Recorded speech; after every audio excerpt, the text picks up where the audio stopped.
United nations ఆర్గనైజేషన్లో పాలస్తీనాకి full membership, పూర్తి స్థాయి సభ్యత్వం దిశగా అడుగులు పడుతున్నాయా? గత మాసంలో పాలస్తీనాకి మెంబర్షిప్ ఇచ్చే విషయంలో అమెరికా వీటో వేసేసింది.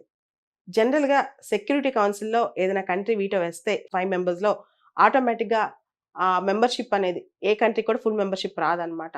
పాలస్తీనాకి ఫుల్ మెంబర్షిప్ రాలేదు.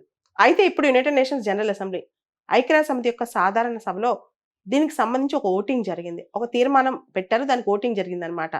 ఇండియాతో సహా 143 దేశాలు 143 countries voted in favour of full membership.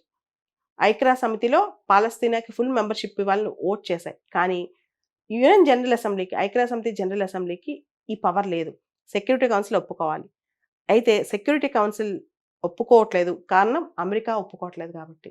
ఎందుకంటే సెక్యూరిటీ కౌన్సిల్లో 5 మెంబర్స్ ఒప్పుకోవాలి కాబట్టి. అందుకని ఇక్కడ తెలివిగా ఏం చేశారంటే, ఇంతకుముందు పాలస్తీనాకి నాన్ మెంబర్ అబ్జర్వర్ స్టేటస్ ఉండేది. ఇంతకుముందు యుఎన్లో పాలస్తీనాకి నాన్ మెంబర్ అబ్జర్వర్ స్టేటస్ ఉండేది. దాన్ని అప్గ్రేడ్ చేశారు. ఒక స్పెషల్ స్టేటస్ అనేది చెప్పుకోవచ్చు అనమాట. దాన్ని అప్గ్రేడ్ చేసి దీన్ని స్పెషల్ స్టేటస్గా చెప్పుకోవచ్చు. ఈ స్పెషల్ స్టేటస్ లాగా ఇస్తూ ఇంకా UNGA, United nations general assembly, United nations security council request చేసింది పాలస్తీనాకి ఫుల్ మెంబర్షిప్ ఇవ్వమని చెప్పి. సో దీంతో ఇజ్రాయెల్ పర్మనెంట్ రిప్రజెంటేటివ్ మొత్తం యుఎన్ చార్టర్ని చింపేసేశారనమాట. ఐక్యరాజ్య సమితి యాంటీ సెమిటిజంని, అంటే జూస్ వ్యతిరేకంగా ఉండే ఉద్యమాన్ని ప్రమోట్ చేస్తుందని చెప్పి కూడా వ్యాఖ్యానించారు.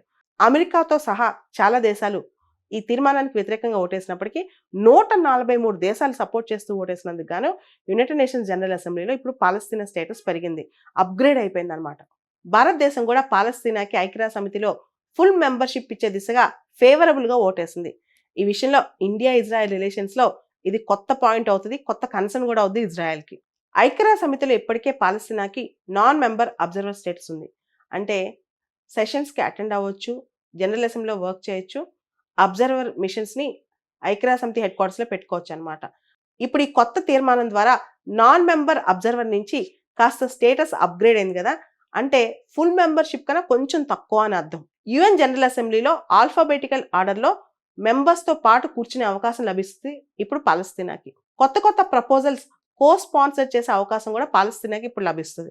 పాలస్తీనా మెంబర్షిప్ అప్గ్రేడేషన్ విషయంలో పాలస్తీనాకి సపోర్ట్గా ఓటేసినాయి చాలా దేశాలు. దానిలో భారతదేశం, ఫ్రాన్స్, చైనా, రష్యా, జపాన్ ఇలా అనేక దేశాలు ఉన్నాయి. 25 దేశాలు ఓటింగ్కి గైర్హాజరయ్యాయి, ఆబ్స్టైన్ అయ్యాయి అన్నమాట. యూకే, కెనడా, చాలా యూరోపియన్ దేశాలు కూడా ఆబ్స్టైన్ అయ్యాయి.